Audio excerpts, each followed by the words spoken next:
का अपने YouTube channel पे स्वागत करता हूं। जैसा कि हम लोग ब्लैक बुक का वन वर्ड सब्स्टिट्यूशन का सीरीज करते हुए जा रहे हैं, तो इसी सीरीज में आज प्रैक्टिस सेट नंबर 21 है। तो आज का हमारा पहला सवाल है, रिड्यूस और डिक्रीज इन स्पीड और इंटेंसिटी। इंटेंसिटी या फिर स्पीड में मतलब डिक्रीज होना, घट जाना, तो उसे हम क्या कहते हैं? उसे हम स्लैकन कहते हैं।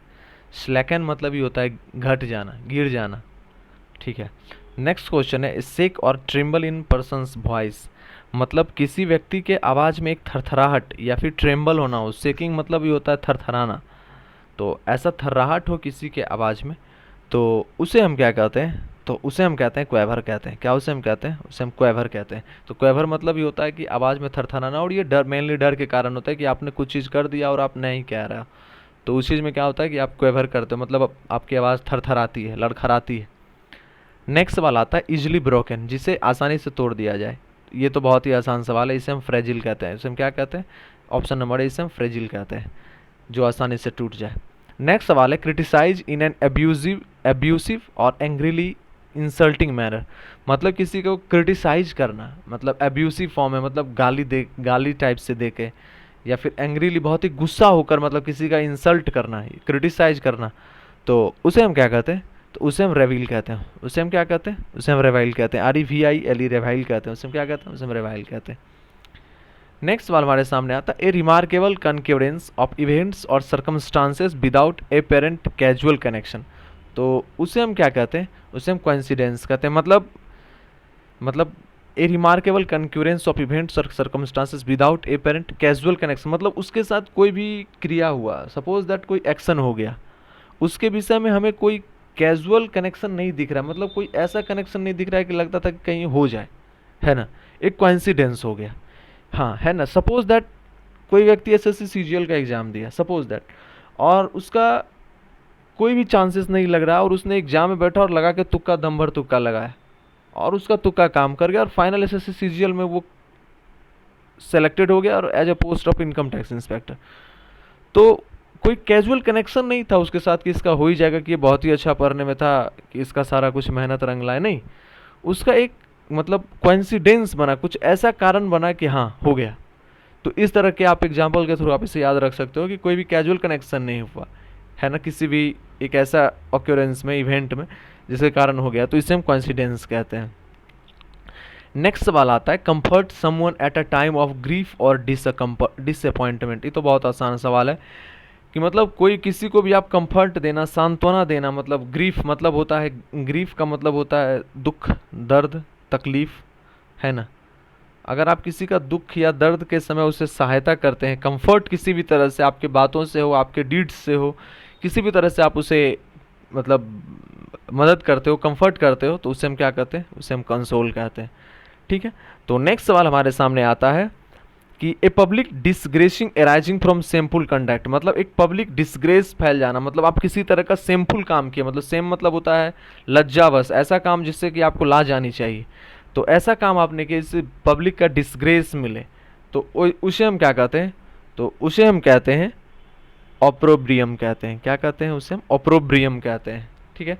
तो उसे हम क्या कहते हैं? उसे हम ऑप्रोब्रियम कहते हैं। तो ये रहा ऑप्रोब्रियम।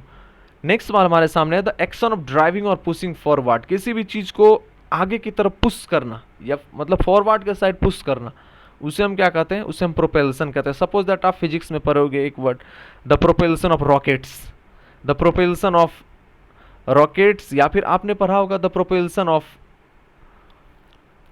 मिसाइल्स। मतलब ये सभी क्या होते हैं कि आगे की तरफ बढ़ते हैं, तो उस मेनली उस चीज के लिए ये वर्ड आता है, क्या होता है? प्रोपेल्सन होता है।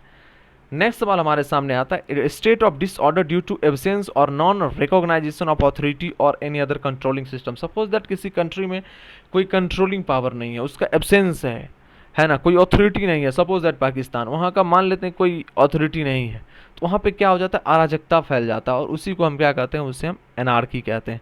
सॉरी, उसे हम क्या कहते हैं? उसे हम एनार्की कहते हैं। ठीक है। अराजकता टाइप का वो जो फैल जाता है, उसे हम एनार्की कहते हैं। जैसे अभी कुछ दिन पहले म्यांमार में हुआ था ये मामला, जहाँ पे सैनिक ने अपने हाथ में ले लिया था देश की सारी सत्ता को। नेक्स्ट सवाल हमारे सामने आता है, लिक्विड विथ हीलिंग, मैजिकल और पॉइजनस प्रॉपर्टी। तो उसे हम क्या कहते हैं? तो उसे हम कहते हैं पोजन कहते हैं। उसे हम क्या कहते हैं, उसे हम पोषण कहते हैं। ए लिक्विड विथ हीलिंग, मतलब हील करता है, मैजिकल, उसमें कुछ ना कुछ जादू टाइप का है, या फिर पॉइजनस प्रॉपर्टी, कुछ उसमें जहरीला टाइप का प्रॉपर्टीज रखता है, उसे हम क्या कहते हैं, उसे हम पोषण कहते हैं, POTION। ये इंपॉर्टेंट सवाल है, तो आप इसे रख सकते हो, है ना। नेक्स्ट सवाल हमारे सामने आता है कि rude in a mean spirited and सरली वे, इसे हम क्या कहते हैं, तो इसे हम कहते हैं चार्लिस कहते हैं, है ना। इसे हम क्या कहते हैं, इसे हम चार्लिस कहते हैं। ये सवाल पूछा गया है इस बार CGL में, तो आप इस क्वेश्चन को भी याद रख सकते हो कि rude in a mean spirited and सरली वे, र्यूड हो जाना किसी मीन स्पिरिटेड में, तो उसे हम क्या कहते हैं, उसमें चार्लिस कहते हैं। नेक्स्ट सवाल हमारे सामने आता है कैरी आउट अ टास्क क्लमजिली और इनकम्पिटेंटली, मतलब किसी भी काम को मतलब क्लमसिली लेके आना या फिर किसी भी तरह का इनकम्पिटेंट होकर लाना, तो उसे हम क्या कहते हैं, उसे हम बंगल कहते हैं। बंगल का वर्ड ही मतलब होता है मतलब धरफड़िया टाइप का कुछ, है ना, जल्दबाजी या फिर धरफड़िया टाइप का कुछ जो होता है ना, उसे हम बंगल कहते हैं। नेक्स्ट सवाल हमारे सामने आता है रिलेटिंग टू और इन्वॉल्व्ड इन क्राइम, मतलब रिलेटिंग टू या फिर किसी क्राइम में, किसी क्राइम से रिलेटेड हो या फिर किसी क्राइम में इन्वॉल्व्ड हो, ऐसे इसके लिए एक और वर्ड आता है, मतलब किसी को आप अगर हेल्प करते हैं किसी क्राइम में तो उसे हम एकम्प्लिश करना कहते हैं। लेकिन यहाँ सवाल क्या करें, रिलेटिंग टू और इन्वॉल्व्ड इन अ क्राइम, किसी क्राइम में इन्वॉल्व होना या उससे रिलेट करना, उसे हम क्या कहते हैं, उसे हम फेलोनिशियस कहते हैं। क्या कहते हैं, उसे हम फेलोनिशियस कहते हैं। नेक्स्ट सवाल हमारे सामने आता है पर्सन और thing that is perfect example of a particular quality और टाइप, किसी भी पार्टिकुलर क्वालिटी या फिर टाइप के लिए एक परफेक्ट एग्जाम्पल होना, है ना, उसे हम क्या कहते हैं, उसे हम प्रोफिलिगेट कहते हैं। Sorry very sorry, it's blunder mistake, इसे हम क्या कहते हैं, उसे हम एपिटॉम कहते हैं। सॉरी, उसे हम क्या कहते हैं, उसे हम एपिटॉम कहते हैं। किसी चीज का परफेक्ट एग्जाम्पल बनना उसे हम एपिटॉम कहते हैं। जैसे as cool as ice MS Dhoni, है ना, as cool as ice MS Dhoni, मतलब एक परफेक्ट एग्जाम्पल है कि कोई व्यक्ति कितना शांत हो सकता है एज लाइक आइस की तरह, उसे क्या कहते हैं, उसे हम MSD कहते हैं। तो वही हो गया कि एक परफेक्ट एग्जाम्पल किसी चीज को जो उससे रिलेट करता हो, उसे हम क्या कहते हैं, एपिटोम कहते हैं। नेक्स्ट सवाल हमारे सामने आता है a person who moves stealthily about और loiters near a place with a view to committing a crime, मतलब कोई व्यक्ति लॉइटर्स मतलब बहुत ही धीरे धीरे, स्टीलथली चोरी छुपके से मतलब जो चलता है किसी भी क्राइम को करने के लिए, तो उसे हम क्या कहते हैं, तो उसे हम प्रॉलर कहते हैं, है ना, एकदम चोर की भांति एकदम मतलब आहिस्ता आहिस्ता जो चलता है उसे हम क्या कहते हैं, उसे हम प्रॉलर कहते हैं। नेक्स्ट सवाल हमारे सामने आता है characteristics of one thing that is suggestive of others, मतलब किसी भी चीज़ का एक ऐसा विशेषता जो सजेस्ट हो, मतलब दूसरे को सजेस्ट किया जाए उस चीज़ के लिए, तो उसे हम क्या कहते हैं, उसे हम रेमिनिसेंस कहते हैं। उसे हम क्या कहते हैं, उसे हम रेमिनिसेंस कहते हैं। ऑप्शन नंबर डी, उसे हम क्या कहते हैं, उसे हम रेमिनिसेंस कहते हैं। नेक्स्ट सवाल हमारे सामने आता है ए स्टेटली और इम्प्रेसिव बिल्डिंग हाउसिंग अ टॉम्ब और ग्रुप ऑफ टॉम्ब्स, ये मोस्ट इंपॉर्टेंट सवाल है, इस सीरियल में ये पूछा भी गया था। उसे हम क्या कहते हैं, उसे हम मैसोलियम कहते हैं। उसे हम क्या कहते हैं, मौजोलियम कहते हैं। तो इस चीज़ को आप याद रखना। नेक्स्ट सवाल हमारे सामने आता है रिस्पेक्ट एंड एडमायरेशन, किसी के लिए रिस्पेक्ट हो, आदर हो, एडमायर आप किसी को कर रहे हो, उसे हम क्या कहते हैं, तो उसे हम एस्टीम कहते हैं। क्या कहते हैं, उसे हम स्टीम, ESTEEM स्टीम कहते हैं। नेक्स्ट सवाल हमारे सामने आता है expose to the possibility of being attacked और हार्म्ड आइदर फिजिकली और इमोशनली, मतलब पॉसिबिलिटी ऐसा हो कि आप पे अटैक हो और वो आपको हार्म करे, या फिर फिजिकली आपको करे या फिर इमोशनली कर दे आपको किसी भी तरह से अटैक, तो उसे हम क्या कहते हैं, तो उस चीज़ को हम कहते हैं वल्नरेबल कहते हैं। उसे हम क्या कहते हैं, उसे हम वल्नरेबल कहते हैं। अगर आपको वीडियो पसंद आ रहा हो तो आप हमारे वीडियो को लाइक भी कर दें।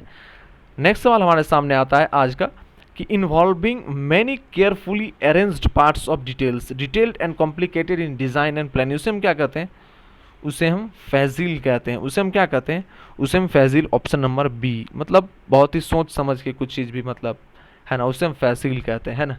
तो आज का था ये 20 सवाल आपके सामने। होप सो आपको पसंद आया होगा, आपको समझ में भी आया होगा। अगर आपको समझ में आया हो तो हमारे वीडियो को लाइक करें, हमारे चैनल को सब्सक्राइब करें और दोस्तों के बीच शेयर भी करें। Thank you so much. जय हिंद।